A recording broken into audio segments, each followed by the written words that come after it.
Muy bien, hermanos, estamos contentos este día porque tenemos a mi hermano Mario Fumero. Quiero invitarlo acá de una vez para que venga acá. Quiero decirles que he estado hablando con Mario y de muchas cosas, y esta mañana pues fuimos bendecidos con un mensaje pero muy lindo. Él ha estado hablando sobre la iglesia saludable. Y yo quiero decirles, hermanos, de que es bueno saber muchas cosas. Y yo sé que este mensaje nos va a edificar mucho. Esta mañana hice una introducción. Yo creo que casi hablé más que Mario. Pero el asunto es que hay situaciones tan difíciles. Y como les hablábamos con Mario al final también del culto, la Biblia dice que ya está en acción el misterio de la iniquidad.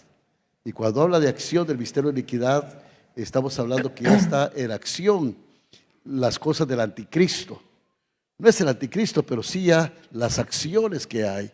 Y una de las acciones que vienen a hacer esto es que el anticristo viene para atacar los valores, para poner antivalores y que los antivalores se pongan sobre los valores. Entonces, como la iglesia proclama los valores, la persecución viene también con esto contra la iglesia. Pero también hay muchos factores. No voy a estar al final de este sermón, pero sí quiero decirle a Mario que él tiene un libro acá que yo lo quiero recomendar, que habla sobre las situaciones políticas, religiosas, habla sobre las cosas sociales. Y hay un capítulo que me interesa mucho que tiene que ver también con la tecnología. Ustedes han oído de la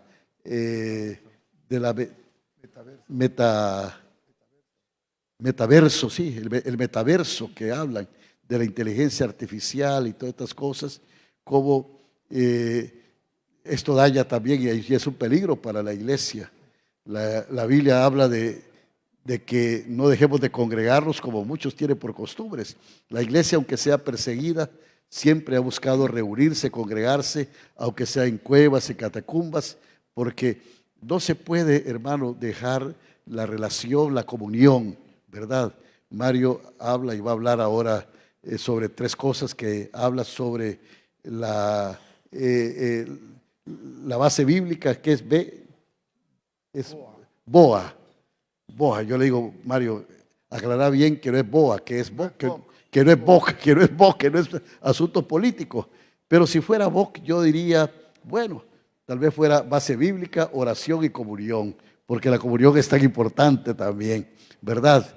Entonces, pero yo quiero dejaros con el hermano Mario y quiero que ponga atención a este mensaje y que quiero recomendarles también que al final puedan ustedes adquirir el libro de Mario, que es tan importante y tan interesante y tan bueno, y que Dios bendiga su palabra en cada uno de nuestros corazones. Amén. Bien, Dios les bendiga. No, yo tengo micrófono. Dios les bendiga a todos. Yo vengo poco a San Pedro, solamente vengo por el proyecto Victoria, el centro de rehabilitación, y me animé a venir porque doña Mina cumplía 92 años. Y la conozco, desde que yo era jovencito, me quedaba en su casa. Y ya cuando pasamos los 80 años, todo el que pase los 80 años está viviendo de prestado. ¿Cuántos viven de prestado? Levanten la mano. Bueno, yo pasé ya los 80 también. A partir de ahí, vivimos por la gracia de Dios. Y traje unos libros, les voy a decir los nombres. Mayordomía cristiana, principios de liderazgo, y conceptos errados, y este es el último, lo único que se me fue rápido la primera tanda, un futuro decepcionante. Lo que viene es tremendo y hay que estar preparado.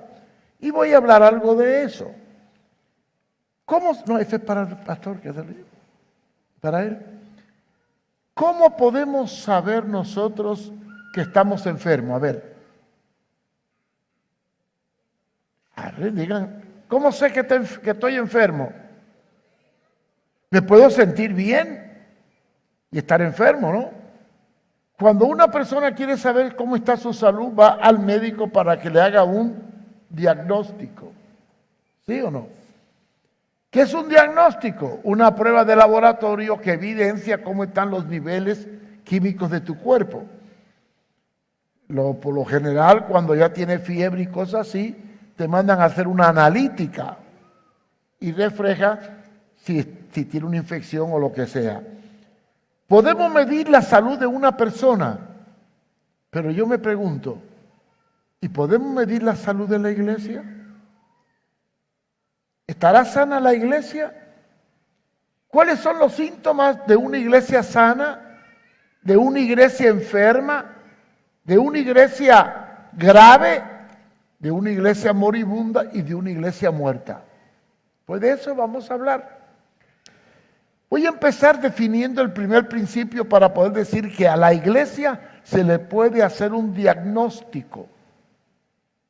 Porque solo se puede diagnosticar lo que es vivo. ¿Quién va a diagnosticar un muerto si está muerto, verdad? Entonces, si la iglesia es un cuerpo, como dice Primera de Corintios 12:27, búsquelo. Dice, vosotros pues sois el cuerpo de Cristo y miembros cada uno en particular.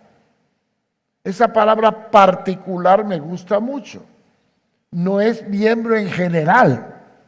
Yo no soy miembro yo no estoy unido a todos directamente, pero hay alguien con el cual estoy unido. Esa unidad particular envuelve una relación de dos personas que se ayudan mutuamente.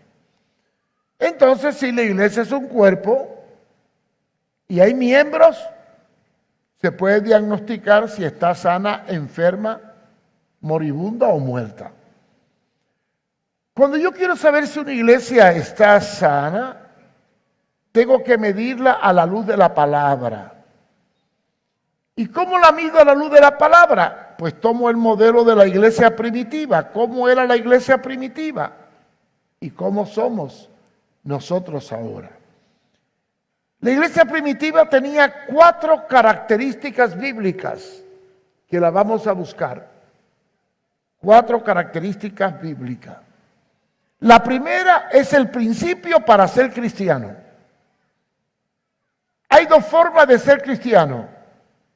Una, levantar la mano, tradición, y pasar al frente. A veces levanta la mano porque el que está al lado te la levanta. O a veces pasa al frente porque te dieron un mensaje de oferta barata. Si pasa al frente, todos los problemas se te acaban. Hombre, ¿y quién no quiere acabar los problemas? Ahí hay una iglesia que pone un rótulo afuera, pare de sufrir. Y yo cuando vi la primera vez ese rótulo, pare de sufrir, me puse a pensar, ¿y cómo harán para que pare de sufrir? Y dije, a lo mejor al entrar le pegan un tiro en la cabeza y ya no sufre. Es imposible parar de sufrir, porque la vida, desde que nacemos hasta que morimos, esperamos sufrimiento. El sufrimiento es parte de la vida. Pero, ¿cuál es la primera condición para ser cristiano? ¿Levantar la mano, pasar al frente? No. La primera condición está en Filipenses 2:11. Filipenses 2:11. Y es un mandato imperativo. Y toda lengua confiese que Jesús es, esa palabra es imperativa, lo que Él es, el Señor. Pero aquí tenemos un problema lingüístico. El español es muy rico, pero se ha hecho pobre cuando traduce este texto. Es el Señor. Una vez estaba en una iglesia yo sentado, había un hermano delante y yo empecé a decir, oh Señor, Señor, Señor. Y el hombre, dígame qué quiere. No es con usted, es con el de arriba. ¿En qué se diferencia un Señor cualquiera de un Señor especial? Y en gramática, ¿cómo diferencio? el Señor que tiene un reino y es soberano de un señor cualquiera. ¿Cómo lo diferencio? Con una mayúscula. ¿Sí? Pero la mayúscula no se pronuncia. Señor puede ser con mayúscula o con minúscula. Todo depende a quién me refiera. En inglés no tenemos este problema. ¿Cuántos saben inglés aquí? Un poquito. Levante la mano. No me diga que no sabe inglés. Déjense de cuento. La palabra Señor en inglés es Lord, my Lord, my Lord. Y Lord no es igual que Mister o Sir. Mister es un señor cualquiera. Sir es una persona distinguida. Lord es un rey, es un señor soberano. Cuando hablamos de Lord, hablamos de una persona que tiene un reino y tiene gente bajo su mando. Y él se convierte en el soberano de ese reino y todos los que están ahí se convierten en sus siervos. La palabra que usó el griego para traducir el texto, para escribir la Biblia, era Kyrios. Kyrios significa el soberano. Y por eso persiguieron a los cristianos. ¿Por qué los romanos, principalmente Nerón en el año 64, persiguió tanto a los cristianos? No era por su doctrina, porque no la conocía. Era porque ellos proclamaban un Kyrios, que no era el emperador. Y en esa época, el único Kyrios que existía era el emperador romano, que se sentía como un dios. Cuando Nerón oyó decir que había otro grupo de gente por ahí que tenían otros Kyrios, pensó, me quieren dar un golpe de estado. No puede haber otro Kyrios nada más que yo. Y desató la persecución contra los cristianos porque tenían otros Kyrios que no era el César. Señor, soberano. En hebreo es Adonai, soberano, dueño. ¿Qué nos manda la palabra de Dios? ¿Levantar la mano? ¿Pasar al frente? ¿O confesar con mi boca que Jesucristo es soberano? Pregunto. ¿Qué dice San Pablo en Filipenses 2:11? Y toda lengua confiese, declare, anuncie, reconozca que Jesús no es un redentor, no es un salvador, no es un proveedor, es el dueño, es el que manda, es el Señor, es el Kyrios. Y eso se basa en la condición que puso Jesús para poder ser cristiano. Para ser cristiano, Jesús puso 3 condiciones. Niégate, quita tu yo, toma la cruz, está dispuesto a sufrir y sígueme, está dispuesto a obedecer. Esa es la primera condición de una iglesia sana, que proclama y anuncia el señorío de Cristo. Y ya no vivo yo, ahora vive Cristo en mí. La segunda condición de una iglesia sana es aceptar la gran comisión. Es aceptar el mandato del Señor, del soberano. Mateo 28, 19. Sencillo. Jesús se iba a ir y le dejó unas instrucciones a sus discípulos. Por tanto, id es un verbo. Id, vete. Id y vete los mismos. Id, te mando, te ordeno, ve. Id, ved. Y haz discípulo, haced. Haced. Viene del verbo hacer. Dar forma a algo que no es. Hacer es formar. Pedro, hazme una mesa. María, hazme la comida. Hacer, crear algo que no es. O formar algo que no es tomando ciertos elementos existentes. Haced ¿Y qué es lo que va a hacer? Discípulos. ¿Qué es un discípulo? Hermano, qué triste que en la iglesia no entendemos qué significa la palabra discípulo.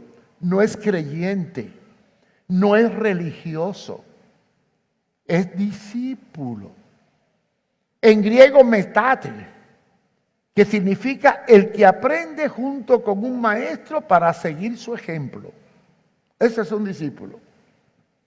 Hacer discípulos, personas que aprendan con tu vida a ser como yo soy. Y si pasan al versículo que sigue, al 20, enseñándoles que guarden todas,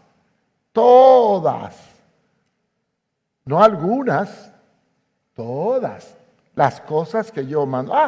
Hermano, yo no tengo problema, yo guardo todo lo que el Señor manda.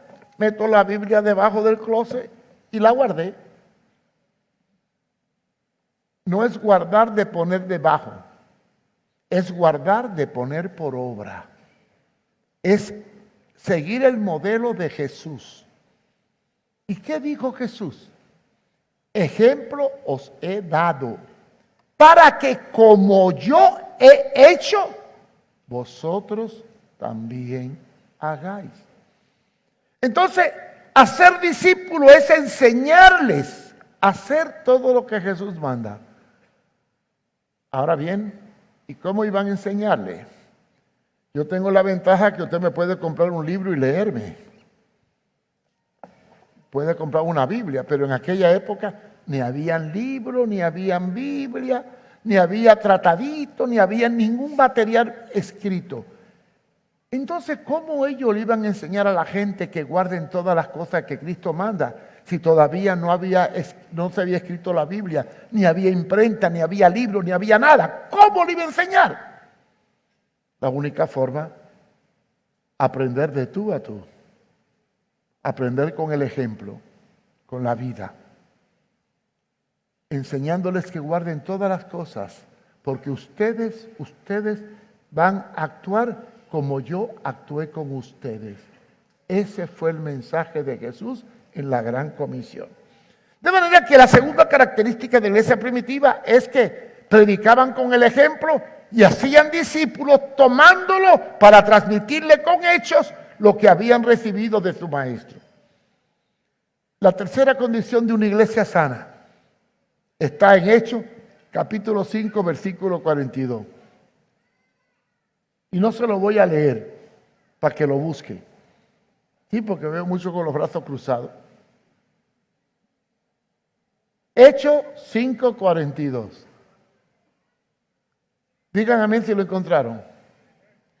Qué desnutrido están, Dios mío. No desayunaron, ¿verdad? Digan amén si lo encontraron. Vaya, algunos no lo encontraron y no dicen nada. Y a lo mejor los que más dijeron amén son los que no lo encontraron. Porque lo ven en la pantalla, ¿sabe?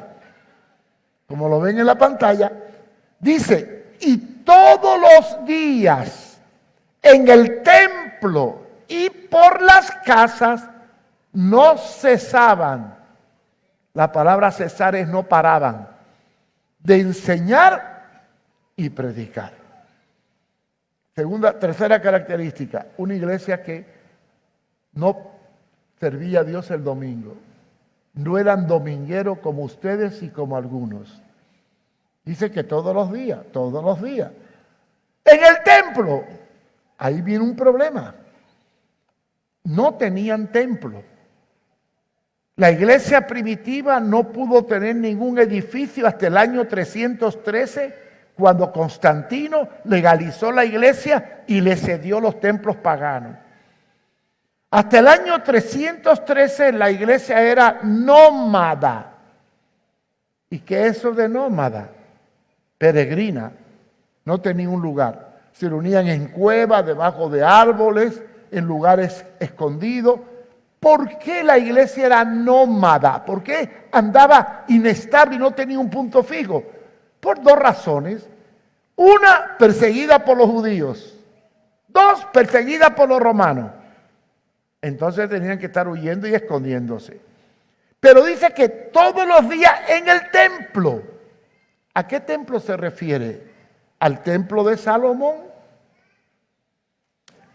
El templo de Salomón tenía una planicie, un parque, una rotonda, un lugar amplio enfrente donde la gente se reunía.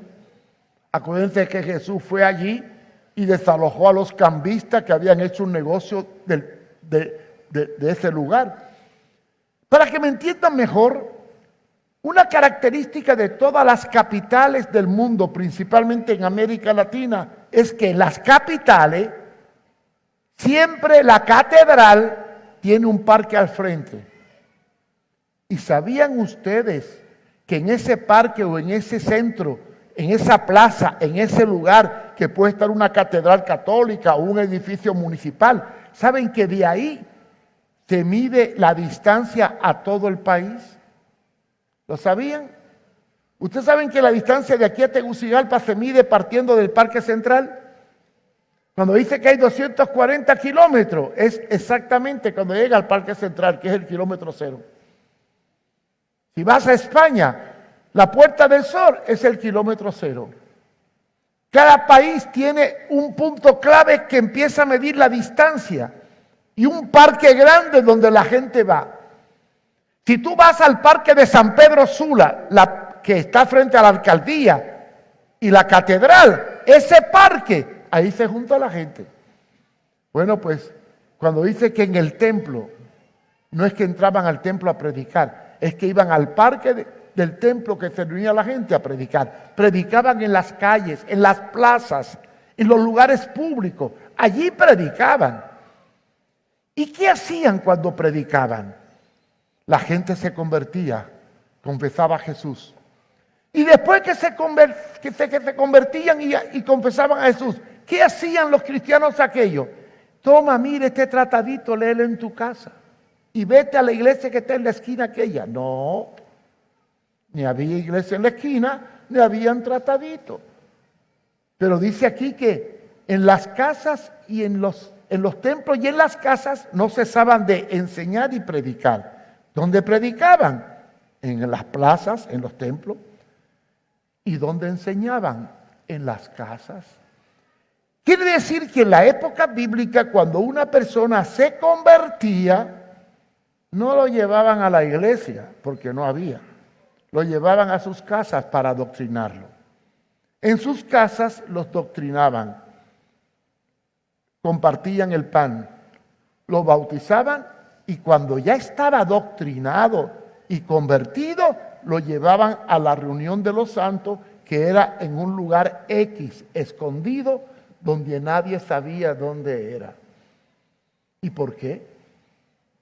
Nadie podía entrar al culto de la asamblea si no era llevado por otro que lo ganó y lo doctrinó en su casa.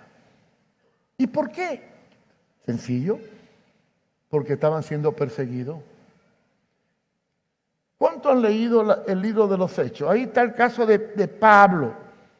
Se convirtió en Damasco, se fue a Tarso a predicar y volvió a Jerusalén y no podía juntarse con los discípulos en el culto. No lo aceptaban. No. ¿Quién lo tomó para poderlo llevar al culto y que lo aceptaran? ¿Quién lo sabe? A ver. ¿Quién? ¿Quién fue el que lo tomó para llevarlo y que lo dejaran entrar? ¿Quién? Bernabé. Leyó la Biblia. Dice que Bernabé lo tomó y lo llevó a la reunión. Entonces, la tercera característica de la iglesia primitiva es que todos los días trabajaban, predicaban y todos los días enseñaban. Y la cuarta característica, se multiplicaban sin hacer esfuerzo. Uno ganaba al otro y el otro al otro y el otro al otro.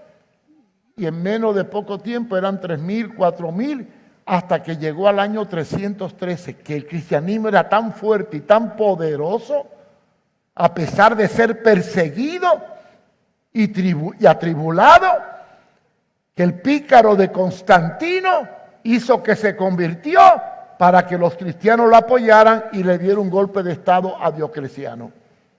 Y entonces Constantino tomó el trono de Roma, se convirtió en emperador y sus aliados cristianos que lo apoyaron los convirtió en la religión oficial del Estado.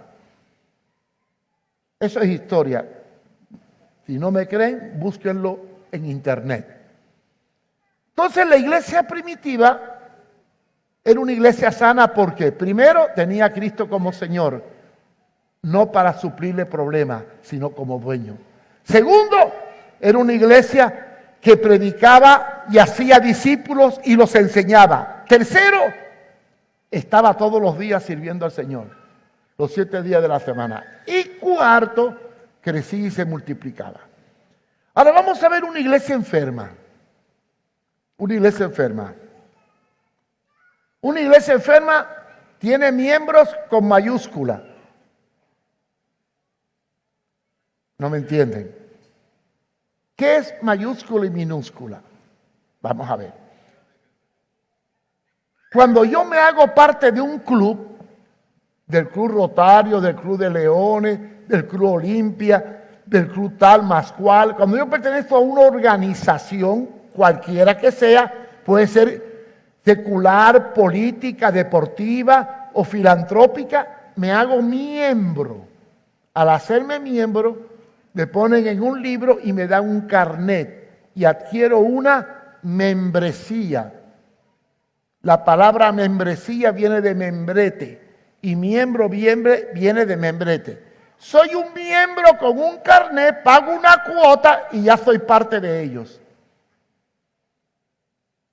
La iglesia moderna está llena de miembros con carnet, con mayúscula. Pero esa no es la iglesia sana. Ahí está la iglesia enferma. ¿Qué es miembro en el sentido bíblico de la palabra? Efesios capítulo 4, versículo 16. Efesios 4, 16. Ahí lo tienen en pantalla, miren. Qué ventaja, ¿verdad? Ya no pasan trabajo ni leyendo la Biblia, ¿eh? Aunque deberían traerla y marcarla para que cuando se vaya revisen en su casa si lo que yo digo es cierto o es un cuento. Dice, de quien todo el cuerpo, ¿de qué cuerpo está hablando? De la iglesia. Bien concertado y unido. ¿Qué diferencia hay entre concertar y unir? Concertar es estar de acuerdo en unirnos en un sitio. Concertar. Yo concierto contigo.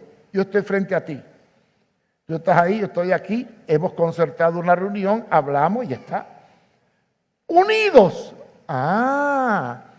Unido va más allá de concertado. Es dependencia.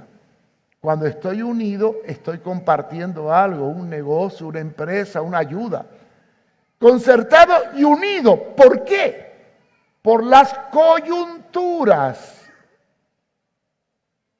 Coyunturas. ¿Cuántos huesos tiene el cuerpo? ¿Cuántos huesos tiene un cuerpo? A ver. 206. Si te cortaron uno, tiene menos, ¿verdad? Pero bueno. ¿Cómo se junta un hueso con otro hueso? Por las coyunturas. ¿Qué son las coyunturas? Miren, esto es una coyuntura. Todos los huesos están unidos, son diferentes, pero hay una coyuntura que los une. Unidos por las coyunturas que se ayudan mutuamente. Quiere decir que una parte del cuerpo conectada con otra parte del cuerpo trabajan unidas para hacer una función. ¿Y cómo se fortalecen las coyunturas? La Biblia habla de ligamentos. ¿Qué son los ligamentos? Lo que fortalece una unidad. Si este hueso se junta con este hueso y no hubiera ligamento y hago así, se desprendió. Pero como un hueso con otro hueso tiene ligamentos y tendones, aunque tenga un golpe, el ligamento lo sostiene para que no se rompa. Es bueno que estudien 1 Corintios 12, 13 y 14. Que se unan según la actividad propia de cada miembro, sea libre o esclavo. ya que a todos se les dio de beber de un mismo espíritu. Ayuda mutua, actividad propia, relación íntima. Una iglesia normal, todo el mundo tiene una coyuntura, está ligado a otro, convive con otro, trabaja con otro, depende de otro. Cuando una iglesia está enferma, cuando estamos desacoyuntados y cada uno anda por donde le da la gana. ¿Esto? Entonces, primera característica de una iglesia enferma, no hay coyunturas, no hay unidad, no hay ligamento, no hay amor. Cada uno anda por su lado. Segunda característica de una iglesia enferma, no asisten mucho a los cultos. Van a los cultos cuando le da la gana. Pero van, sí. En otra palabra, si no tengo ganas, no voy. Rompe aquel principio de la iglesia sana todos los días. Segundo, tercer elemento, no le gusta evangelizar y menos discipular, aunque sí le gusta hablar de Cristo y vive una vida más o menos buena. Pero el compromiso de buscar a otro y ayudar a otro, uy. Otra característica, le gusta mucho la actividad. Es una iglesia muy activa. Si hay una comida, todos se apuntan. Si hay un paseo, todos se apuntan. Pero si hay que ayudar a un perdido o socorrer a un necesitado, todos se excusan. Miren, yo trabajo con drogadictos desde hace 40 años. Drogadictos, mareros, todo tipo de gente indeseable. En el año 1973, cuando yo quería trabajar en la iglesia normal y pensé llevar a los jóvenes a la montaña para ayudar a los campesinos para que aprendieran a leer, dijeron que era comunista y me echaron de la misión aquí en Honduras. Me fui a mi casa y llegaron a mi casa una pila de hippies. Era la época de los hippies, 1972. Hay una película muy buena en HBO que la deberían de ver, se llama la película La Revolución de Jesús. La recomiendo. Y entonces, estos hippies me llevaron a una colonia y me senté con ellos. Y empecé a escucharlos y me pidieron que les predicara. Les prediqué y se convirtieron. Y empezó un movimiento tremendo. Usaban LSD, floricunda, marihuana, hongo, todavía no había coca, gracias a Dios, ni crack. Entonces empezamos un movimiento. Pero ellos tenían una pinta rara, venían con el pelo largo, usaban cachamblá, así, raro. Y cuando lo llevaba a una iglesia normal, lo miraban como que fueran bichos raros. Y hace poco, cuando fundé el Proyecto Victoria, que atendía muchachos que venían de la cárcel porque querían cambiar su vida, venían de Mara. Yo me acuerdo una vez que fui a una iglesia, así como esta, grande, y me traje un muchacho que había sido marero, que Monseñor Emiliani me lo mandó. Y el muchacho era tremendo, buscaba de Dios, pero tenía tatuaje. Y lo puse que me vendiera libros. No vendió ni uno. Más bien la gente se iba por la otra puerta huyéndole. Y cuando iba en el carro manejando, el muchacho casi llorando me dijo, Mario, por favor, no me ponga a vender el libro porque usted va a quebrar, no va a vender nada. Yo lo ponía porque al vender el libro yo le daba una comisión para ayudarlo.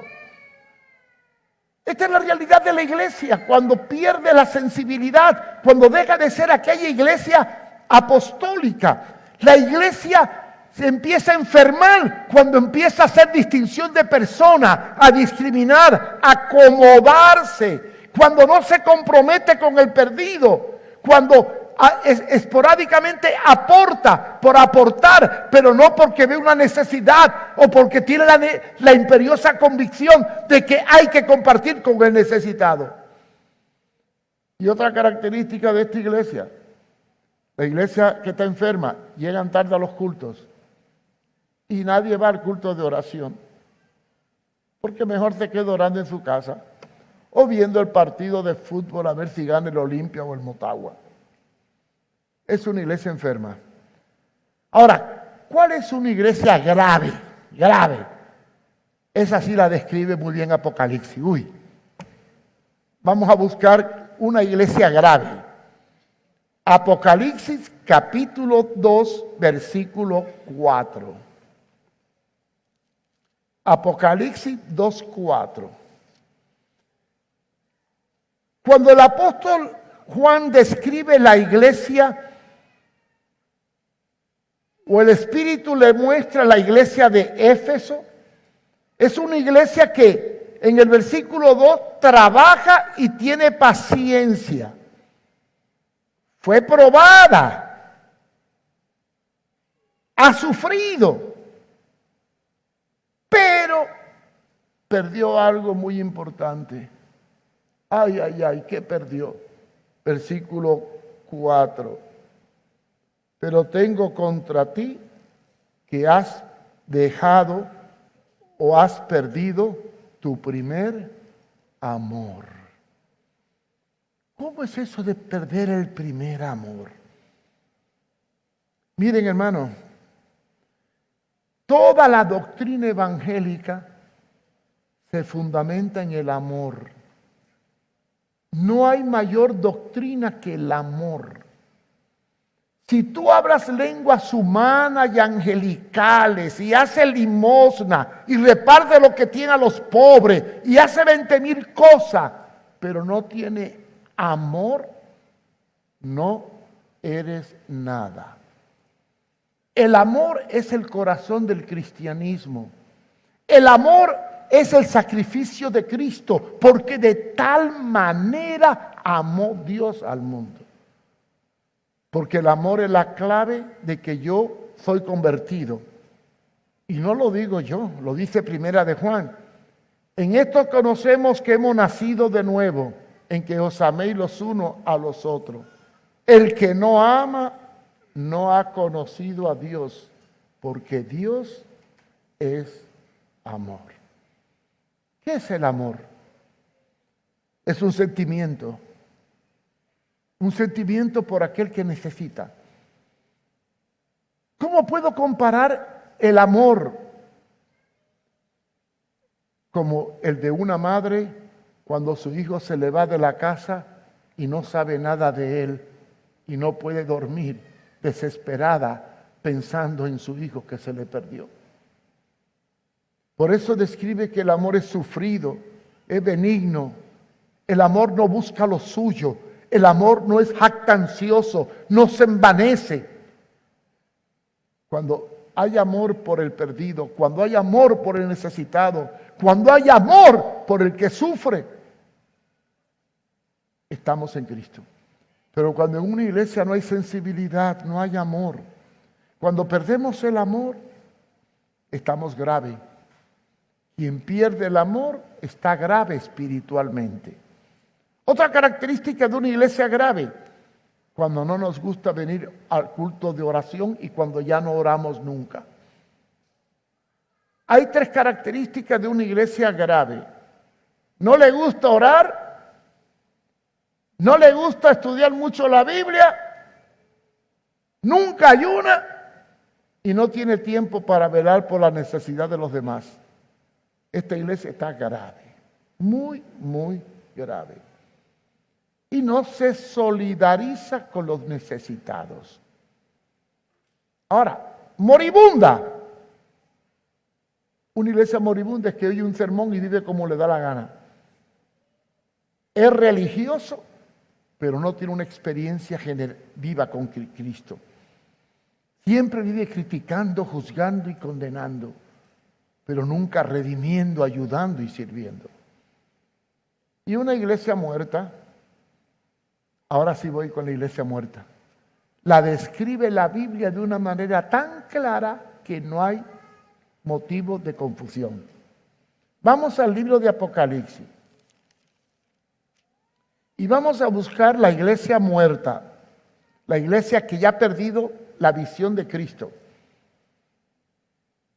Capítulo 3, versículo 14 de Apocalipsis. Y vamos al versículo 15.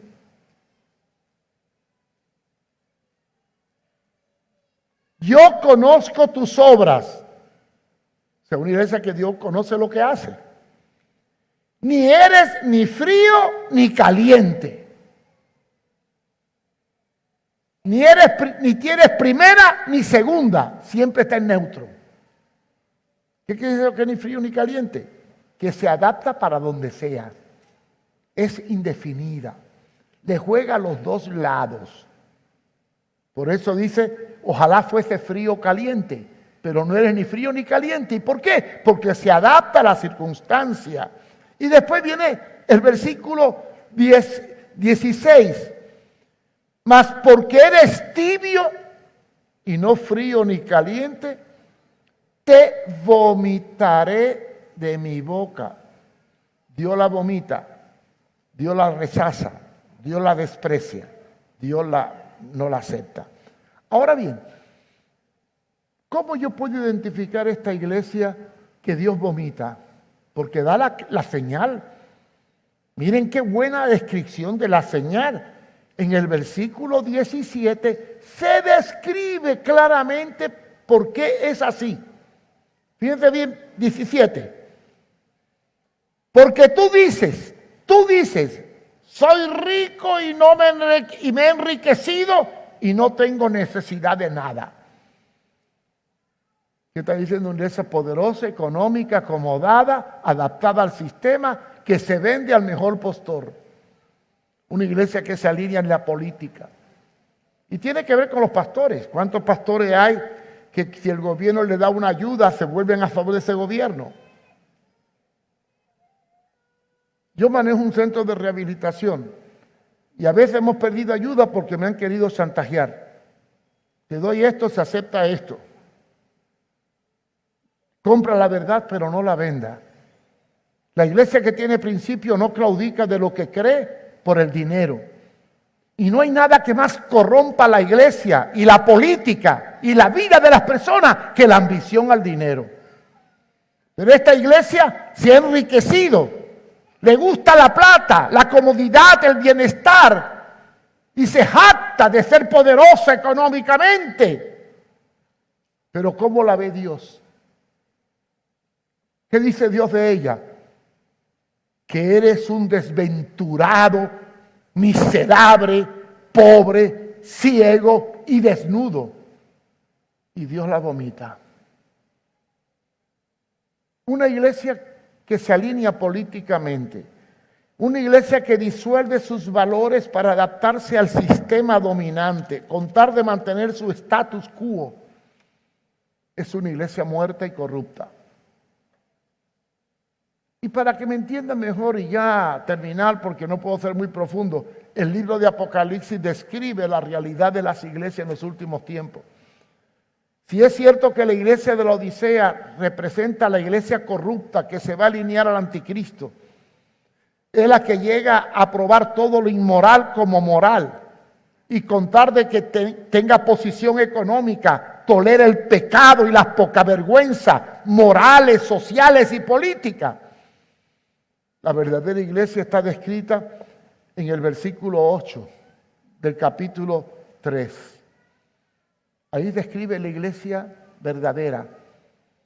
Dice el 8, yo conozco tus obras. He puesto delante de ti una puerta abierta. Fíjense bien, una puerta abierta que nadie te puede cerrar. Y ahora dice unas palabras que me llaman la atención, comparándola con la anterior. Dice, porque tienes poca fuerza. ¿Qué quiere decir? ¿Que es una iglesia débil? No. No es débil en poder del Espíritu. Es una iglesia que no tiene fuerza económica porque no se vende. Es una iglesia que está dispuesta a sufrir los avatares del sistema cuando no se doblegue a la imposición. Es una iglesia que tiene poca fuerza, pero guarda dos cosas. Guardas mi palabra y no has negado mi nombre. Hermano, vienen tiempos difíciles. Y a esta iglesia Dios le promete una bendición grande. Una bendición grande. En el versículo 10. Porque has guardado la palabra de mi paciencia, yo te guardaré en la hora de tentación que ha de venir. En la hora de prueba que ha de venir sobre el mundo entero. Fíjense bien, esta iglesia que va a sufrir, que guarda la palabra y no niega el nombre de Jesús, dice ahí la Biblia que la va a guardar en el día de prueba, porque va a ser probada. Y quiero concluir con esto. Entramos al año 2024. El pastor Daniel dijo algo, estamos en la época de la apostasía. Como dice la palabra, se manifiesta el hombre de pecado. Primera de Juan habla del espíritu del anticristo. Como van las cosas, Dios va a probar a su iglesia para ver quiénes son fríos, quiénes son sanos, quiénes son enfermos, quién está grave y quién está muerto. ¿Y cómo lo va a probar? Ya viene por ahí la prueba. Vamos a saber quién es quién. Llegarán tiempos en que ser cristiano se va a convertir en un delito. Si de verdad es cristiano, claro. Si es cristino no va a tener problemas. En muchos países ya se están disolviendo todos los valores. Todo lo que es moral ahora es inmoral. Y todo lo que es inmoral ya se vuelve moral. Ahí tienen el caso de Nicaragua. No vayan muy lejos. El gobierno está atacando a la iglesia católica. Tiene a los curas y los monjes y los obispos y los cardenales ya presos. Y claro, los evangélicos están tranquilos, ¿verdad? No vienen por mí, no me importa, que vayan por otro. Yo soy cubano. Yo fui capitán de Fidel. Yo estuve en la revolución, pero estudiaba para cura. Yo iba a ser cura. Y yo me acuerdo que el primer ataque de la revolución fue contra la iglesia católica, apostólica y romana. Yo me acuerdo el discurso de Fidel Castro de Mateo capítulo 23. Si nunca lo ha leído, léalo. Muy buen capítulo 23 de Mateo. Y le dio a los curas 48 horas para salir del país. Y como eran todos extranjeros, la mayoría españoles, hubo una crisis. Confiscó el colegio de Belén y todos los colegios católicos los confiscó. Y la iglesia evangélica, ¡ay, qué bueno! Hasta un pastor llamado Domingo Fernández por radio, que tiene un programa, empezó a alabar eso. Ya era tiempo que le quitaran el poder. Después que ya tenía destruida la iglesia católica, entonces se lanzó contra los evangélicos. Le confiscó el colegio Baldó y todos los colegios evangélicos lo empezó a confiscar. Y a este cura que lo alababa le quitó la radio y lo mandó al exilio para Miami. Tiempo después se empezaron a prohibir los cultos y apareció la iglesia más fuerte que hubo en Cuba. La iglesia en las casas. Y creció tanta la iglesia en las casas cuando cerraron las capillas, que llegó el momento en que el Estado tuvo que desistir y permitir que siguieran funcionando.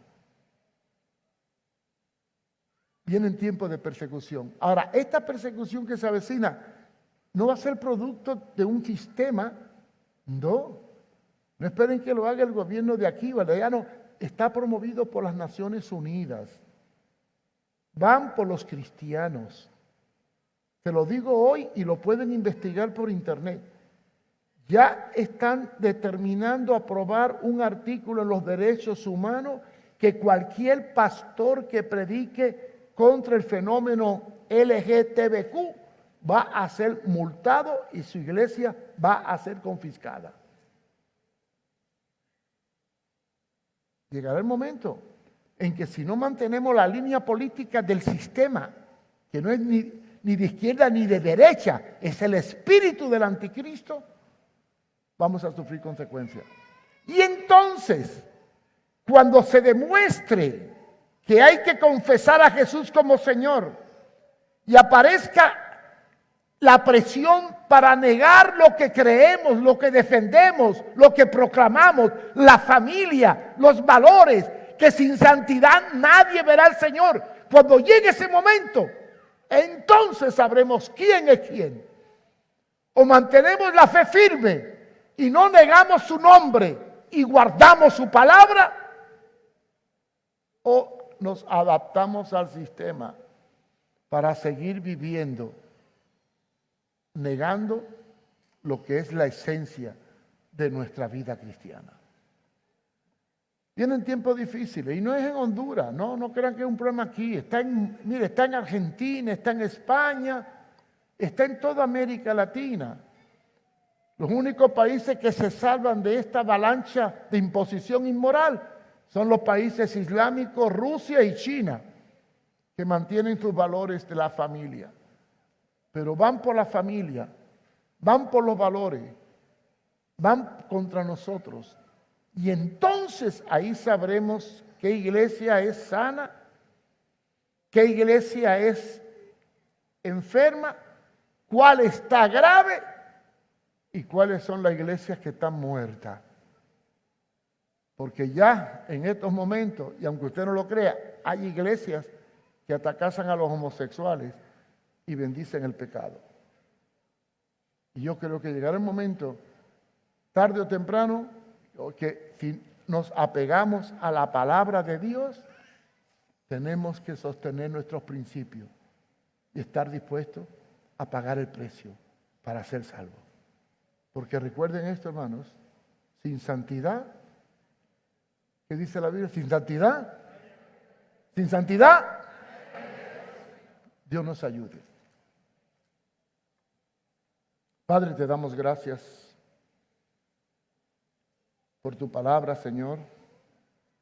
Te damos gracias porque sabemos que vienen tiempos difíciles, que necesitamos una iglesia sana y apegada a tu palabra, que proclame el señorío de Cristo, que proclame, oh Dios, la necesidad de hacer discípulos y enseñarles lo que tú nos mandas. Una iglesia que todos los días esté dispuesto a servir y que no nos dejemos absorber por este mundo decadente en donde todo lo ilógico se vuelve lógico y todo lo ilógico se vuelve lógico. Ayúdanos, oh Dios, a sobrevivir en un mundo cada vez más diluido, más corrupto, en un mundo más simplista y poder vivir a la altura de las demandas de Jesucristo en su palabra. Ayúdanos a cuidar la familia. Ayúdanos a preparar nuestros hijos para que se mantengan en el camino recto. Y sobre todo, Señor, no permita que el mundo con sus filosofías huecas nos puedan absorber y destruir tu señorío en nuestras vidas. Te lo pido en el nombre de Jesús. Amén, amén. Dios le bendiga.